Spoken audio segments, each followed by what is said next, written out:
दर्शन साथीहरू बिहान नुहाई गरिसके।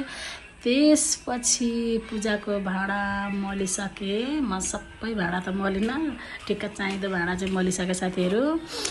त्यसपछि म लागे फुल टिप्न। गणेश भगवानलाई चढाउन 21वटा दुबो टिपे। त्यसपछि अब फुल टिप्दैछु साथीहरू।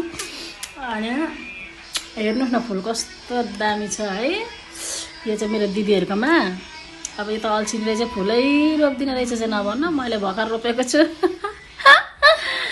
त्यसपछि दैलोमा कलश राखेँ साथीहरू। अनि अब चाहिँ म अब पूजाको सामग्रीहरू बनाउँछु है।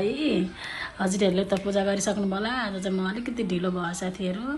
अनि मैले 5वटा कलश बनाएर राखेँ। त्यसपछि दियो बाले साथीहरू। अब पूजा गर्न सुरु गरेँ ल। मेरो पूजा चाहिँ यसरी नै गर्छु है म साथीहरू। हजुरहरू चाहिँ कसरी गर्नुहुन्छ?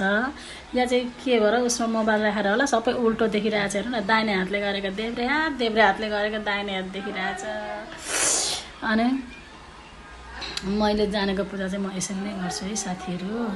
हेर्नु होला हजुरहरू चाहिँ कसरी गर्नुहुन्छ। मैले नजानेको कुराहरू सिकाइदिनु होला है। त्यसपछि आरती गरेँ मैले। लगभग मैले भित्रको पूजा सक्न आँटेँ साथीहरू। यो चाहिँ मैले हेर्नु न उल्टो घुमाएँ कि सुल्टो घुमाएँ, आफै विचार गरिदिनु होला। तर यो दाहिने हातले पक्रेको देब्रे हात चाहिँ देखिरहेछ है साथीहरू। देखिन चाहिँ के भएर हो त्यो चाहिँ मलाई थाहा भएन साथीहरू। अब मैले लगभग भित्रको पूजा सकेर हजुरहरूलाई सबै देखाएँ। म चाहिँ भगवानको टाउकोमा सिन्दुर अबिर लाउँदिनँ साथीहरू। ठिका बोटुकामा राखेर चाहिँ म पूजा गर्छु। मेरो पूजा गर्ने तरिका चाहिँ यही हो साथीहरू। अब लाग्यो म तुलसी रोप्न। अब तुलसी रोपेँ। म चाहिँ यसरी नै रोप्छु। हजुरहरू के गर्नुहुन्छ?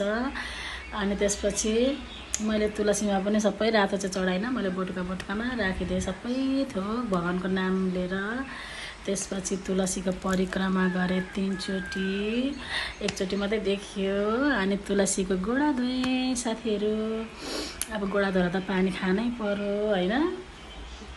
अनि शालिग्राम चाहिँ चाहिन्छ मलाई थाहा छ थियो पनि कहाँ पुगो म त।